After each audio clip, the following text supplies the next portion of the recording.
Hello again, Gerry Ludlow here with today's painting, which is from Battlesbridge in Essex, where I'll be showing you one way you can paint reflections. The scene's a simple one with some houses over water, and I've made the reflections broken like they would be when the wind cuts across them. And I'll be giving you a full description of what I'm doing as we go along. Now the first thing is my materials. I'm using a 4B pencil, which is a fairly soft lead and it rubs out quite easily. And the paper that I'm using is Arches 140 pounds rough. And I'm starting the drawing now with the houses first. It's quite a simple drawing, this one. The houses are just a couple of boxes and there's some trees in the foreground and in the distance and the shoreline of the lake. Then there's going to be the reflections, which I'll be putting in with paint, and there'll be broken reflections just like it would be if there was a slight breeze going across, rather than a mirror reflection of just exactly what's you can see above.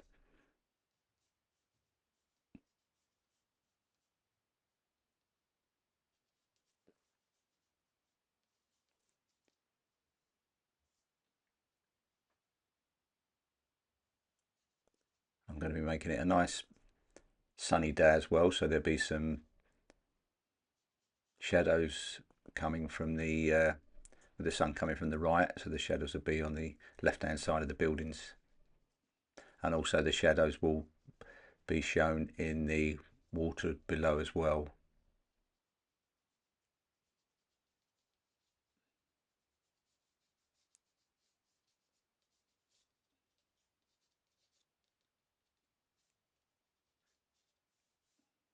I'm putting the shapes in below to give me a guide so that it's accurate, because when you do reflections you have to make sure that what is above is reflected accurately below and not different in size, unless of course it's quite a rough day with the weather and the image is totally distorted.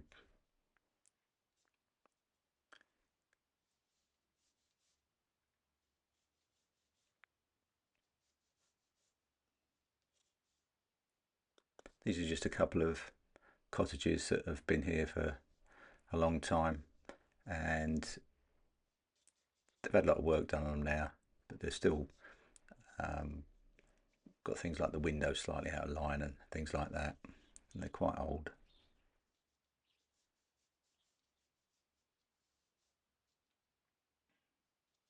You can see I'm taking my time here making sure that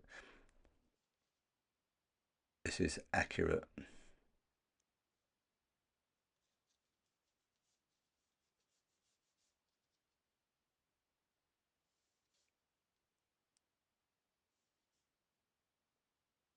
And I think this needs some adjustment now because the house on the right hand side is way too big in the reflection, so I'll be changing this.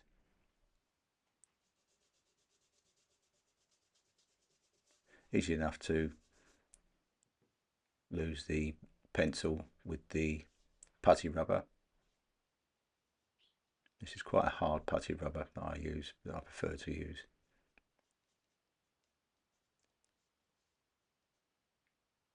And I'm putting in the windows now to just help me with the reflection, really, to look at the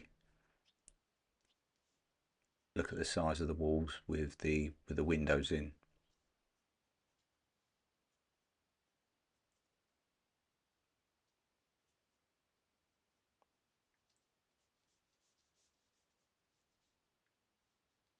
This is all about making sure things are correct.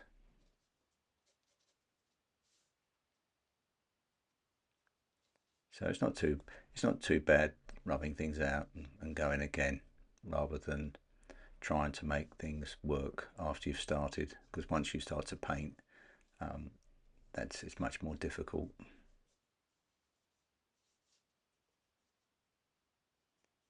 Putting the marks in harder as well, so it's easy for you to see. But I don't normally like going too hard with the pencil, although I don't mind pencil marks showing. It is, if you want to lose the pencil marks, it's more difficult if you've pressed quite hard on the paper and the marks are in the paper itself.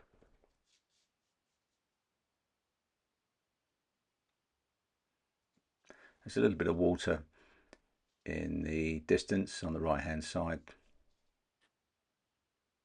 which is the river that feeds this water here.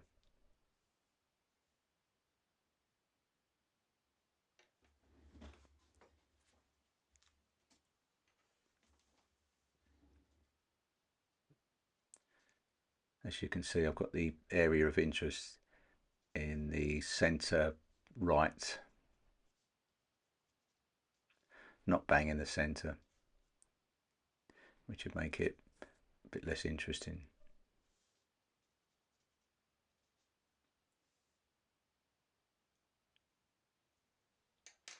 Even though it's quite a simple drawing, it's still essential to take your time, sort of step back and look, make sure that the measurements are right,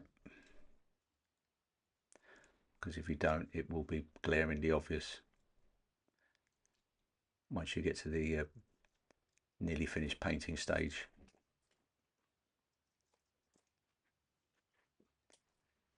Now with the painting, I'm starting with cobalt blue and lots of water. I'm going to be using quite a lot of this, painting the sky with the clouds, and also be using it for the lake. And I'm using a medium mop, which is size 8, straight onto the dry paper with this with the paint.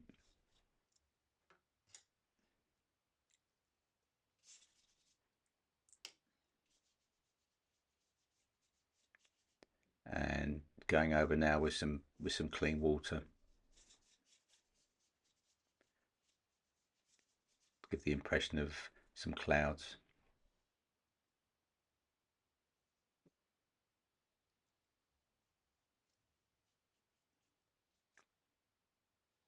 It doesn't matter about putting the paint on nice and thick, because it won't quite look like this when it dries.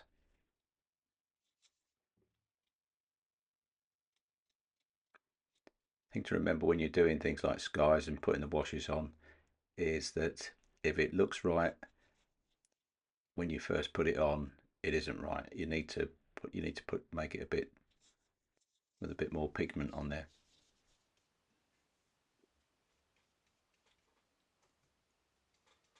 Because colours like cobalt blue do lighten up quite a lot.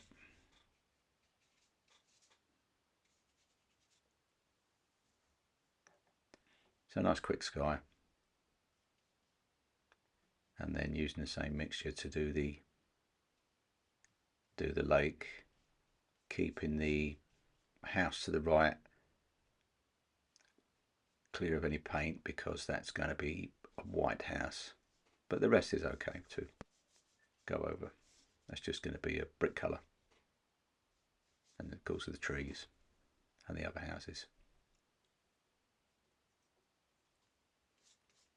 Bringing the wash down, keeping that edge going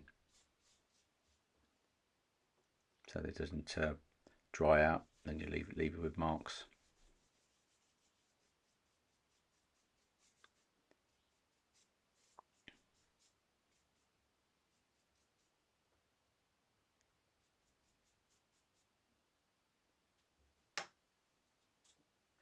Nice quick first wash here,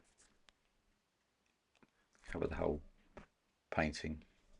when it's in one go. I've made the blue a little bit darker in the immediate foreground, and I'm going back over in the sky to darken up the top part of the sky. I'm just taking it out a little bit with a tissue, which is another way you can do clouds, but you have to work quite fast. And I crumple the tissue up so that it's quite tight in my hand, and doing the same with the lake, and see how we go with this.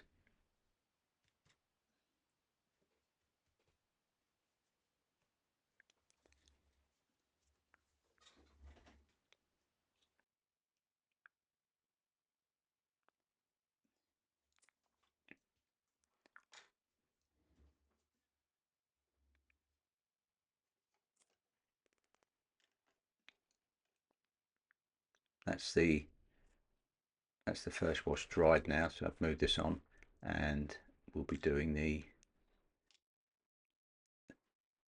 buildings next.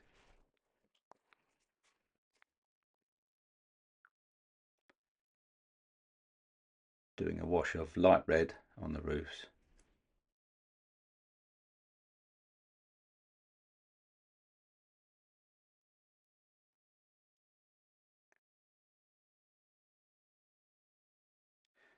Now using a pointed synthetic brush.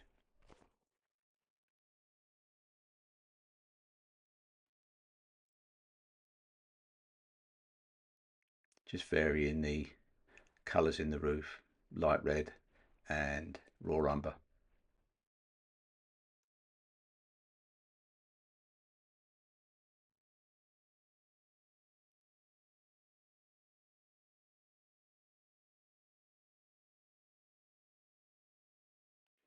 This house that I'm doing now will have quite a dramatic reflection, it being white. And once the shadow's put on, that'll be really effective.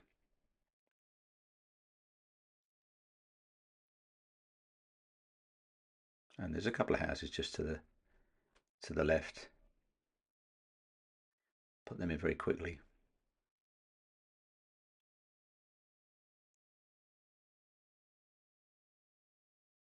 That's using raw umber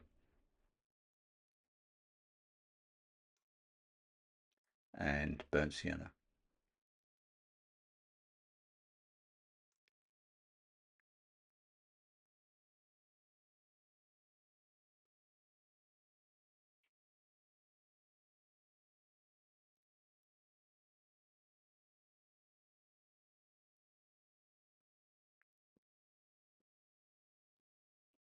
Going straight in with the Watercolor, colour of the bricks.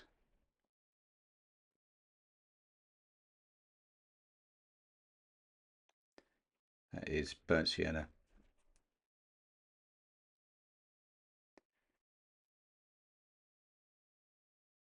Pretty much neat from the palette.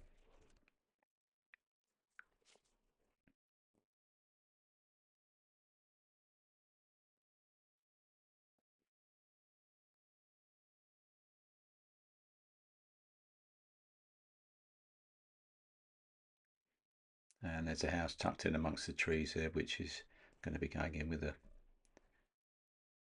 grey type colour.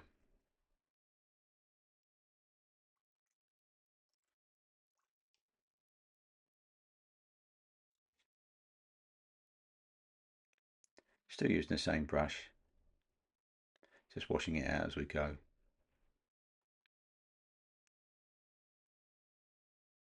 And I'm putting lavender into the blue to do these distant trees, which will be quite effective when it dries. That cool colour will take them right back.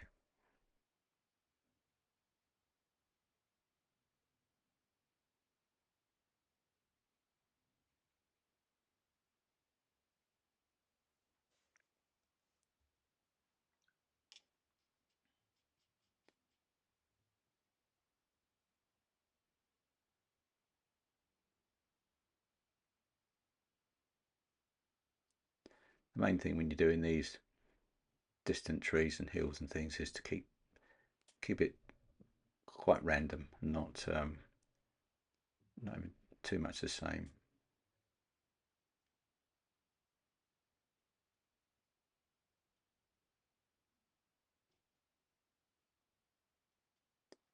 Just making this roof a little bit bigger on this first house. I did that too small.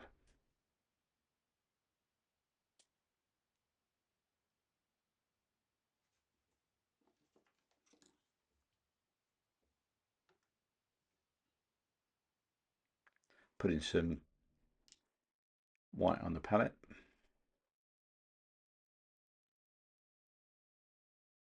As you know, I'm starting to use more white in my paintings now. It's given me the chance to get some colours that I don't normally get.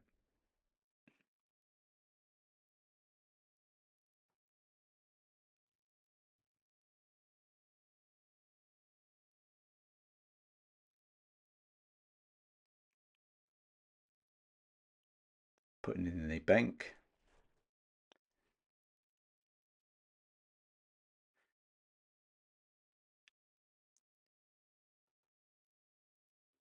Using the earth colours there just to give the impression of some soil.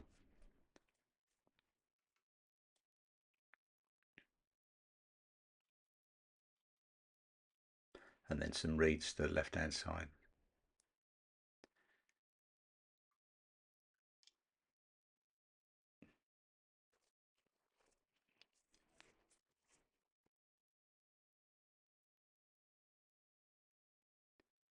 Now I'm using the ready-made greens here. I've got sap green and hooker's green. This is mainly sap green with some of the cobalt blue, just to take the greenness off of it.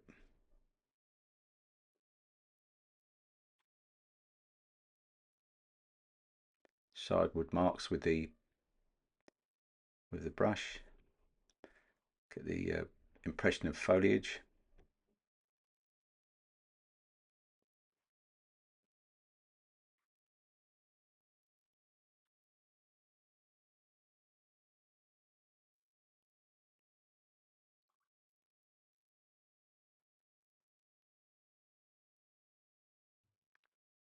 I'm going to be painting these houses first and then putting the reflections in afterwards. Now going over the sky colour with the green, just leaving that central part there to give the impression of some water, a waterway in the distance.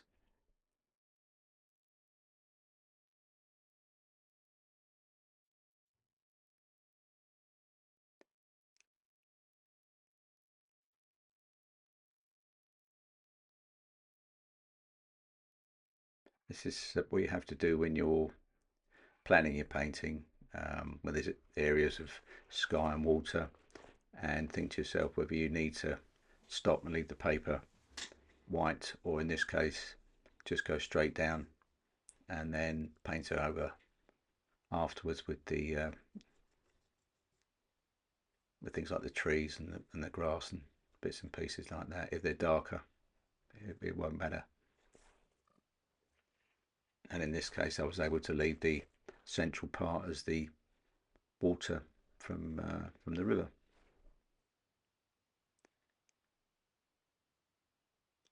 Looks a bit more natural.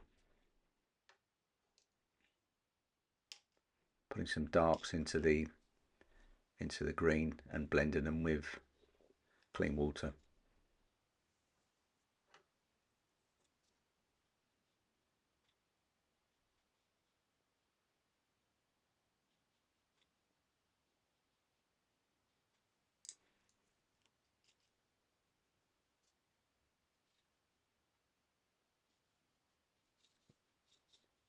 Now using a little bit of the colour on the palette to Paint the top part of the trees, keeping it nice and light, like that's where the sun's shining, and the lower part is in shadow.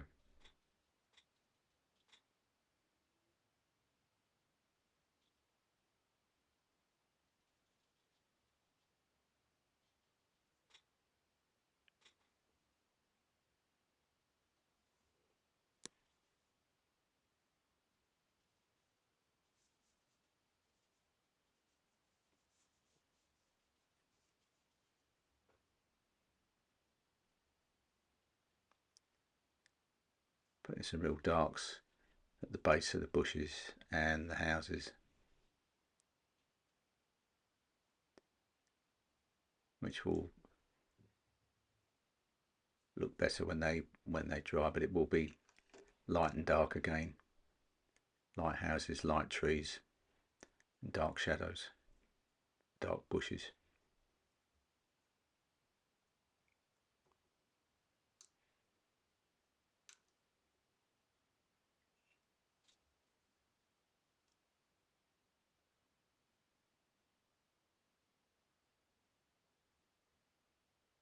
Got a little rigger brush here, which is a very fine pointed brush, which I'm going to be using just to put a suggestion of a large tree by the house on the left.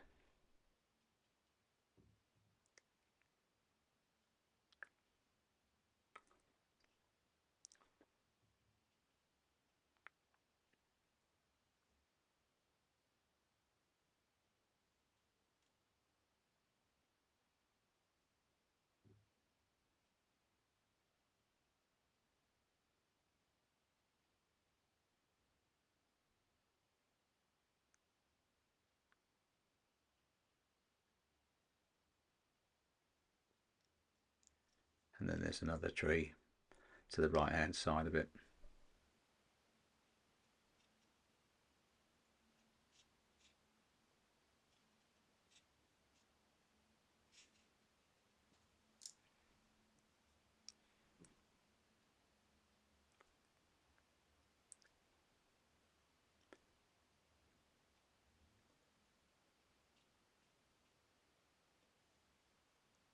Painting wet into wet here with the branches, but using a very strong mixture of neutral tint so that it doesn't bleed into the green too much.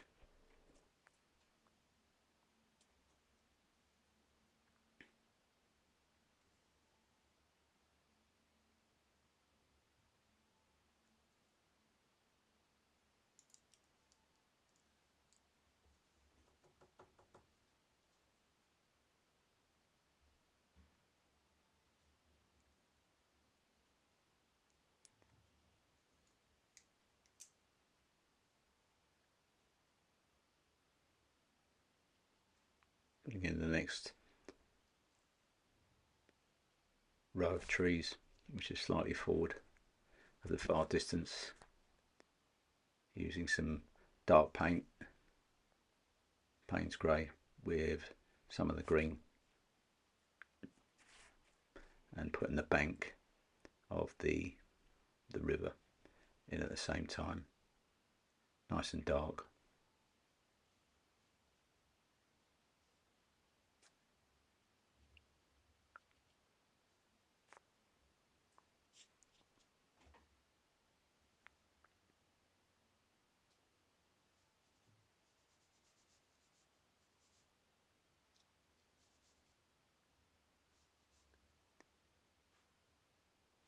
Still using the small rigger brush just to put in some fine lines along the riverbank and at the base of the house.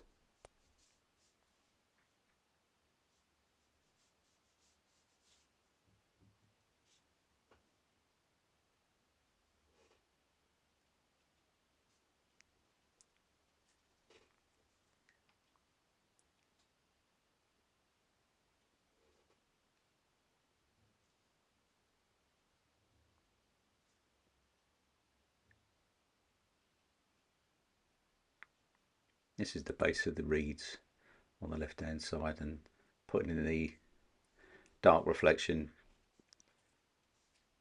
in the water as well at the same time.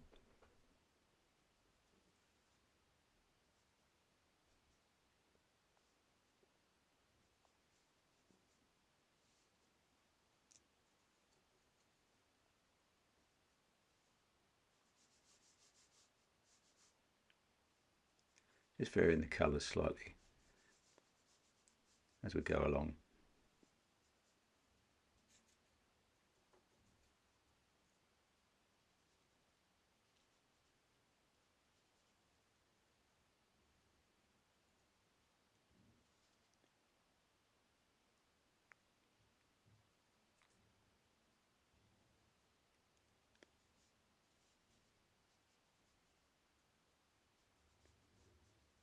Using quite a dark colour to do the top of the bank, and putting in some reeds and some small bushes to the right hand side, which will be carried on with the reflections in the water.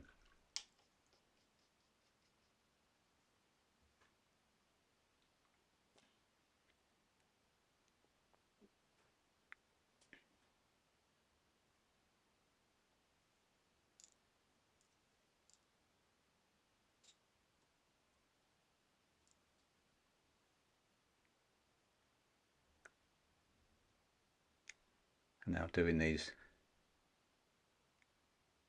window panes, which I'm doing in a dark colour, just putting them in neutral tint.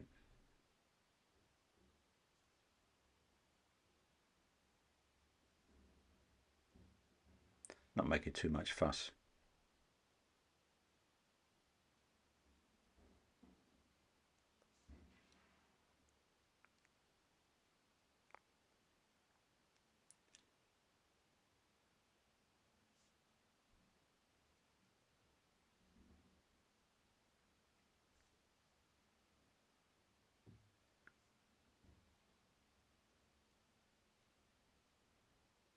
And adding a window to the side.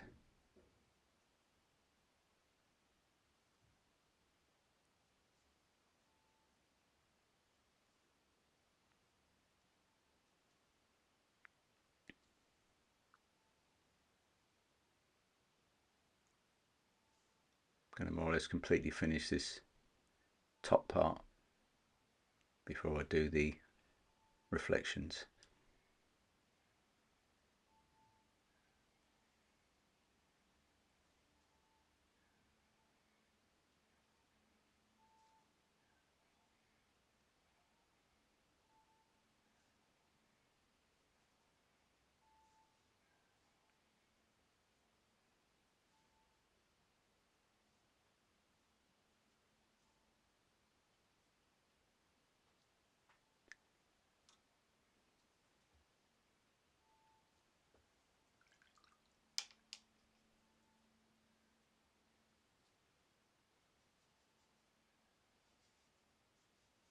Just checking over the darks here and there.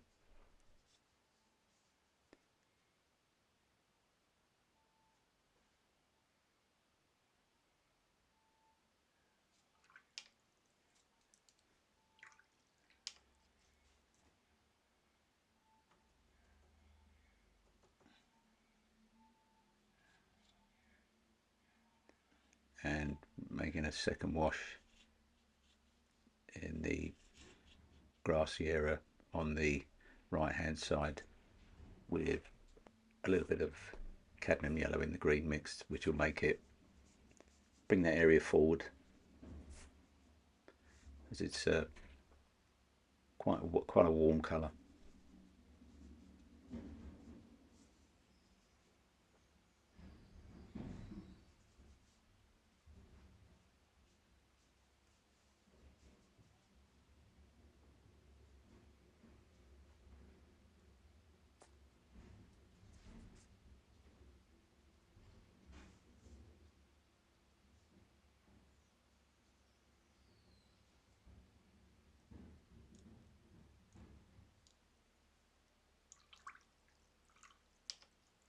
just leaving some white paper between the bottom of the tree and the houses and the riverbank, just to give it a little bit of interest,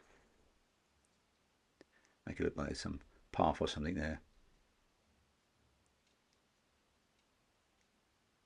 Now this is the reflection going in now. As you can see, it's quite a bit darker, and I've actually moved it forward now, let it all dry, and I've just started to do the reflections now.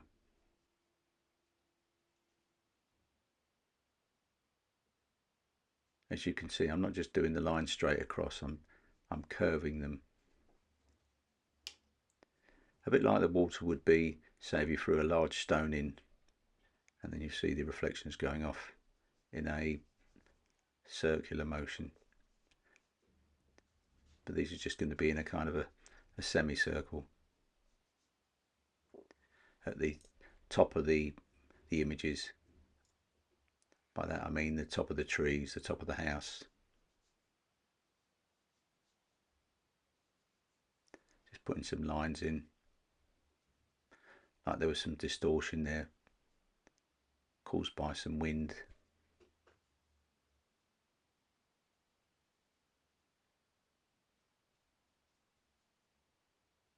Just a few lines, and to make too much of it.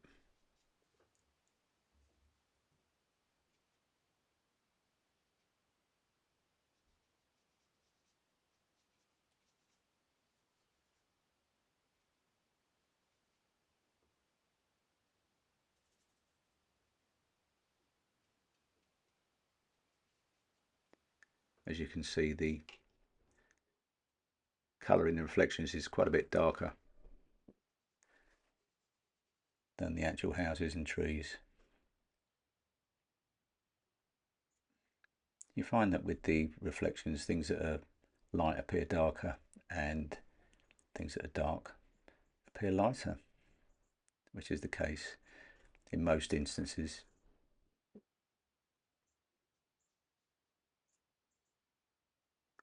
Using the fine brush quite a lot here, which is why it's taken quite a time to work my way around this painting.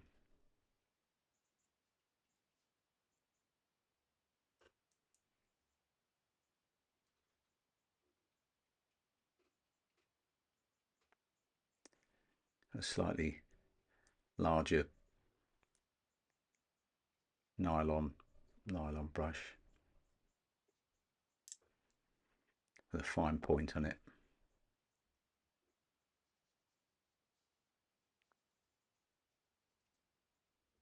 Just getting those lines in, those ripple lines.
The colour of the shadow on the white house is very watery, and it's cobalt blue and a very small amount of alizarin crimson, which is a great shadow colour, and I've used a little bit of lavender as well, but very dilute. I'm just going to thicken it up a little bit for the shadow in the water. This will look quite effective when this is done.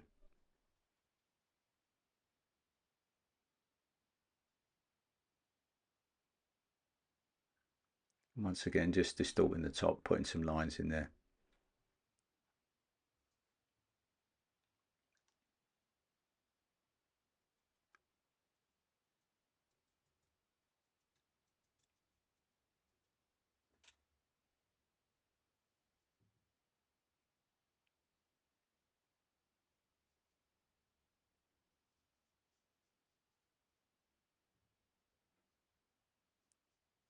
Putting the roof in there, making sure that I don't go all the way to the top of the roof. I make that put some lines in, some ripples there too.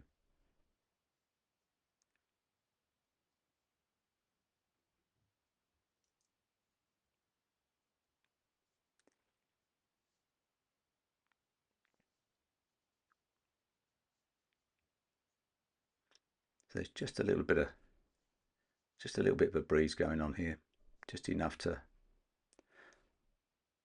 put those lines in the water.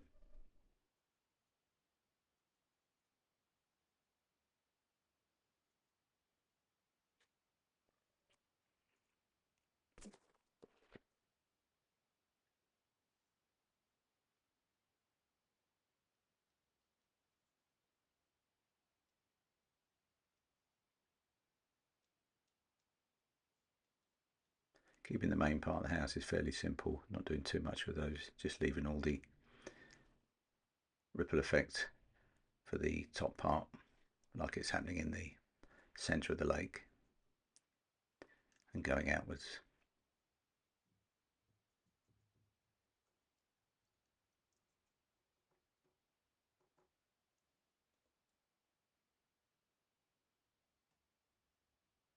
And then we've got some shadows where the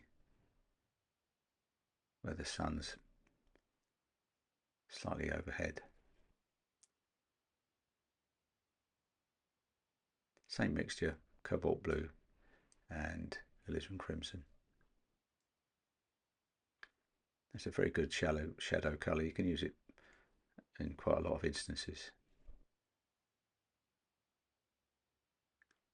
Especially effective for going over things like grass and things like that, and cloud shadow.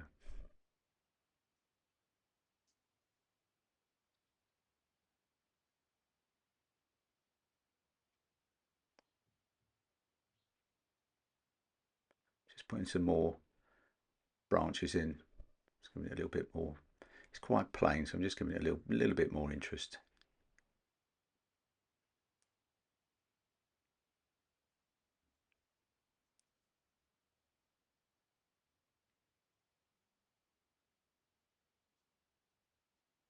And then just a few lines, impression of rows and rows of roof tiles, but without painting every single tile.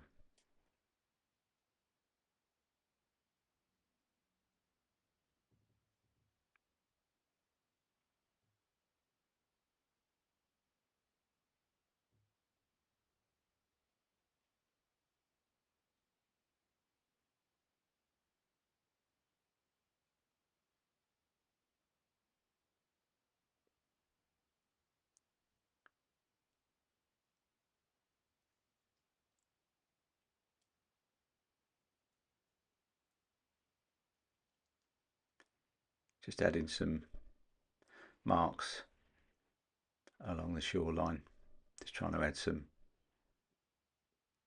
it a little bit more interest.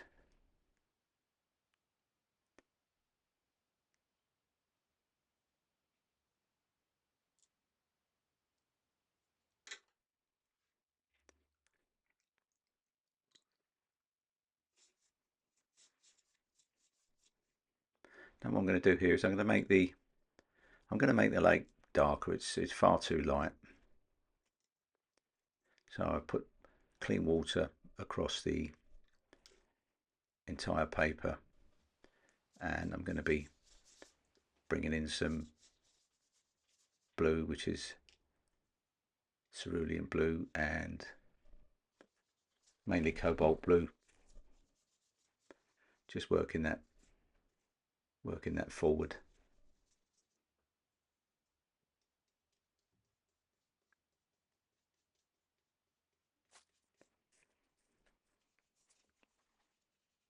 It was looking a little bit too plain.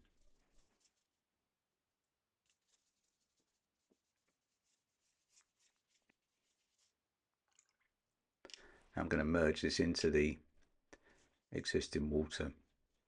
You can't just leave the line there, otherwise that would be too obvious a line. Just working it into the top part of the lake where the reflections are. Being mindful not to cover up those reflections with the water because it will blur them. Lots of paint.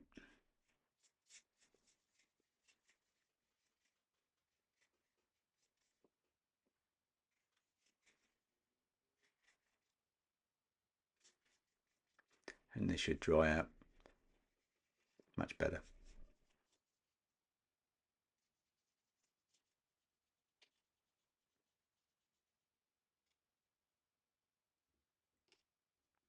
Happens sometimes when you think you've got it right, and then it dries and it's not. And a lot of the time you can get away with it with giving it another wash. But in this instance I had to do the whole lake again.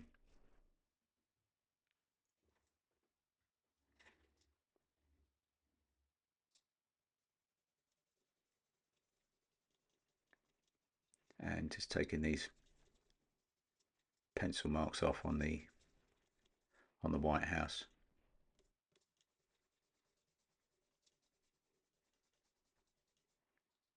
Making sure that was completely dry, as is the line there where that path is. Now it's time just to take the masking tape off.